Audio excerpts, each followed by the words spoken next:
बिहार की सियासत इस वक्त चरम पर है, क्योंकि एक तरफ पप्पू यादव ने लॉरेंस बिश्नोई को धमकी देकर खुद की मुश्किलें बढ़ा ली हैं, तो वहीं दूसरी तरफ सीएम नीतीश कुमार का भी धड़ाधड़ एक्शन देखने को मिल रहा है। अब एक तरफ तो अफसरों पर नीतीश कुमार का डंडा चल रहा है, तो वहीं दूसरी तरफ टीचरों पर एक्शन की तलवार लटकी हुई है। नमस्कार, कैपिटल टीवी की स्पेशल स्टोरी देख रहे हैं आप और मैं हूं आपके साथ दिव्या सिंह।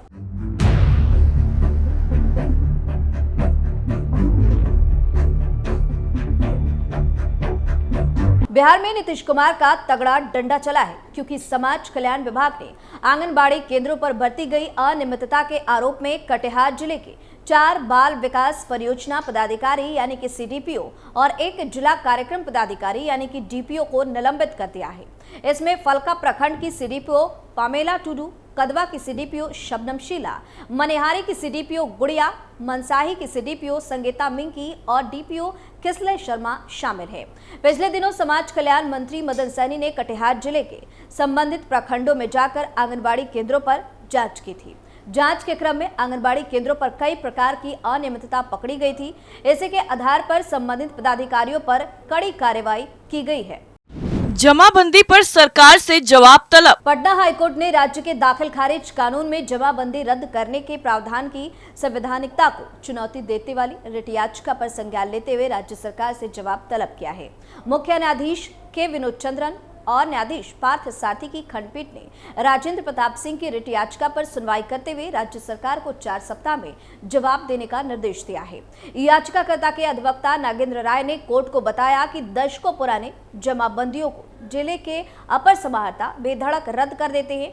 पुराने जमाबंदी से भूमि के स्वामित्व का प्रश्न भी संलिप्त रहता है, जिसे दीवानी अदालतें ही साक्ष्य लेकर फैसला ले सकती हैं। इस प्रकार राजस्व अधिकारियों को सिविल कोर्ट की शक्तियां दे दी गई हैं, जो कि संविधान के अनुच्छेद 301 का हनन करती हैं। हाईकोर्ट ने मामले को प्रथम दृष्टया स्वीकार करते हुए सरकार से जवाब तलब किया है। 569 की नौकरी जाना तय। वहीं दूसरी तरफ कुछ टीचरों की नौकरी पर तलवार लटकी हुई है, क्योंकि ये शैक्षिक सत्र अप्रैल बिहार के 71,863 प्रारंभिक विद्यालयों और 9,360 माध्यमिक विद्यालयों में पठन पाठन की निगरानी और कड़ी होगी। इसमें शिक्षा विभाग के रडार पर आए 17,600 गायब शिक्षकों की खोज खबर लेने को लेकर विधि सम्मति कार्रवाई तेज कर दी गई है। ऐसे फरार शिक्षकों को वेतन कटौती के रूप में दंडित किया जा रहा है, तो वहीं 6 माह से लेकर 2 साल तक फरार रहे 582 शिक्षकों को बर्खास्तगी की अनुशंसा की गई है। सबसे बड़ा संकट यह है कि वेतन कटौती वाले 17,600 शिक्षकों की वरीयता खतरे में पड़ गई है। ऐसे शिक्षकों पर नियमित सेवा में टूट के कारण उन सब की वरीयता खत्म होगी। इसका सीधा असर शिक्षकों के वेतन में वृद्धि से लेकर पदोन्नति पर पड़ेगा। इस मामले में शिक्षा विभाग भी शिक्षकों के प्रति नरमी नहीं दिखाने के मूड में है। प्रिंसिपल को देनी होगी रिपोर्ट। शिक्षा विभाग को सभी 38 जिलों से मिली निगरानी रिपोर्ट के मुताबिक राज्य में 6 माह से कम समय लेकर 2 साल से भी अधिक अवधि से विद्यालयों से बिना सूची दिए 17,600 शिक्षक फरार रहे हैं। इसमें 13 शिक्षकों को बर्खास्त किया गया है। इसमें भोजपुर के 3, नवादा के 8, सारण और सुपौल के 1-1 शिक्षक शामिल हैं, जबकि 235 शिक्षकों को निलंबित करने की अनुशंसा की गई है। बीते सप्ताह 2,185 शिक्षकों के वेतन कटौती करने का निर्देश भी दिया गया है। 16,418 ऐसे शिक्षक हैं जो 6 माह से कम समय से विद्यालयों से फरार चल रहे हैं। वहीं 586 ऐसे शिक्षक हैं जो 6 माह से लेकर 2 साल से ज्यादा समय से गायब हैं। विभाग के एक अधिकारी ने बताया कि नए सत्र अप्रैल से सभी विद्यालयों की शैक्षिक रिपोर्ट और अन्य गतिविधियों की जानकारी देना अनिवार्य किया जा रहा है। इसकी जिम्मेदारी संबंधित प्रधानाध्यापक के ऊपर होगी। 19 जिलों से 569 शिक्षकों की होगी बर्खास्तगी। नौकरी पर लटक रही तलवार। दूसरे राज्य के बहाल कई बीपीएससी शिक्षकों की नौकरी पर खतरे की तलवार लटक रही है। सीटेट और स्टेट में कम अंक होने के बावजूद कई शिक्षक नौकरी पाने में सफल रहे। शिक्षा विभाग के अधिकारी वैसे शिक्षकों के अंक पत्रों की जांच में जुटी है। प्रखंड शिक्षा अधिकारियों से 48 घंटे के अंदर वैसे शिक्षकों के कागजात सौंपने का आदेश दिया गया है।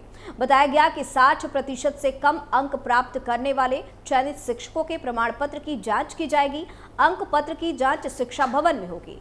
जिला कार्यक्रम पदाधिकारी स्थापना इंद्र कुमार कर ने प्रखंड शिक्षा अधिकारियों से सीटीईटी के अंक पत्र और प्रमाण पत्र, जाति, आवासीय, आधार और पैन कार्ड की अभिप्रमाणित छाया प्रति के साथ उपस्थित होने के लिए कहा है।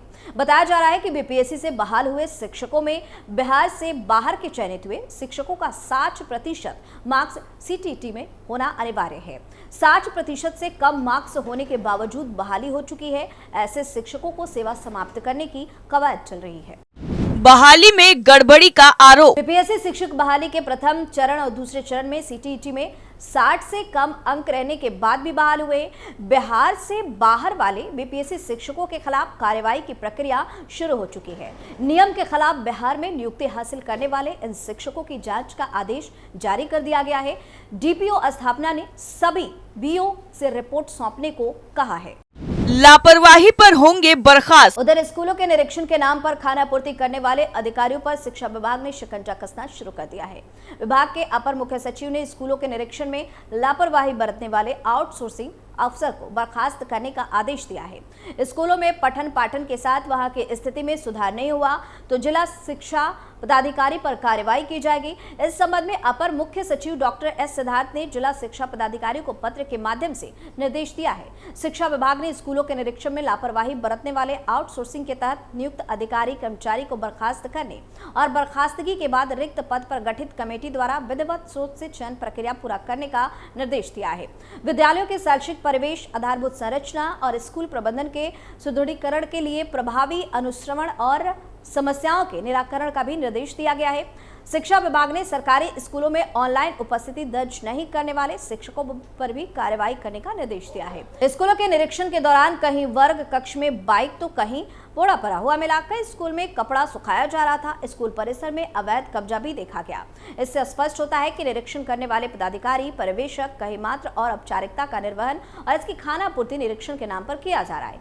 लंबे समय से निरीक्षण के बाद भी राज्य मुख्यालय स्तर के पदाधिकारियों के निरीक्षण करने पर कमी पाई जाती है। इसे दूर क्यों नहीं किया जा रहा? कहा गया कि आउटसोर्सिंग के माध्यम से कार्य कर रहे कर्मी के स्तर से लापरवाही पाए जाने पर तत्काल सेवा से बर्खास्त करने का आदेश दिया गया है।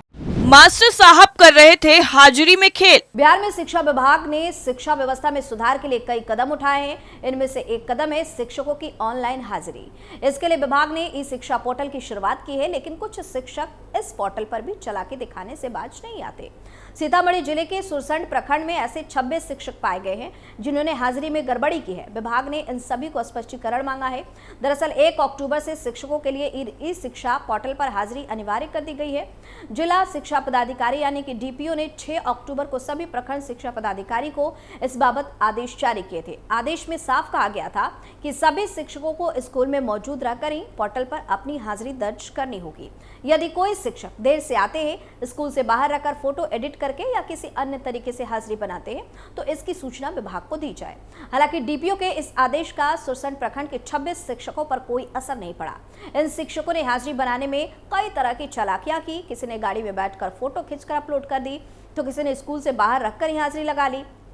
कुछ शिक्षकों ने तो अपनी तस्वीरें अपलोड नहीं की। सुरसंड के बीओ का मानना है कि इस मामले में प्रधान शिक्षकों की भी मिलीभगत हो सकती है, क्योंकि इन शिक्षकों द्वारा हाजिरी में की गई गड़बड़ी की जानकारी प्रधान शिक्षकों ने विभाग को नहीं दी है। इसके अलावा कुछ शिक्षकों ने ऐप में भी छेड़छाड़ की है। कुछ ने मोबाइल के कैमरे पर हाथ रखकर हाजिरी बना दी, जबकि सेल्फी लेना जरूरी है। वहीं कुछ शिक्षकों ने तो किसी और से अपनी फोटो खिंचवाकर अपलोड कर दी। विभाग ने शिक्षकों से अब इस बात को लेकर स्पष्टीकरण मांगा है, यानी कुल मिलाकर चाहे वो टीचरों के फरार रहने का मामला हो या फिर अफसरों की लापरवाही, सभी मामलों में नीतीश कुमार तगड़ा एक्शन ले रहे हैं। स्पेशल स्टोरी में फिलहाल के लिए इतना ही। बाकी खबरों के लिए आप देखते रहिए कैपिटल टीवी बिहार।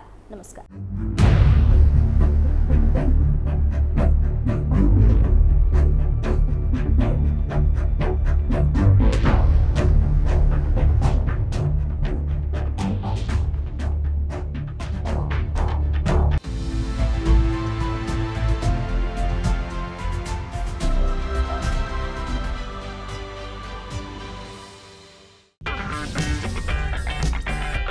अगर आपको हमारा वीडियो पसंद आया हो तो इसे लाइक करें, हमारे चैनल को सब्सक्राइब करें और हाँ, बेल आइकन दबाना ना भूलें ताकि आप तक हमारे वीडियो की नोटिफिकेशन पहुंचती रहे। आप अपना सुझाव हमें कमेंट बॉक्स में दे सकते हैं। हमारे साथ जुड़ने के लिए शुक्रिया।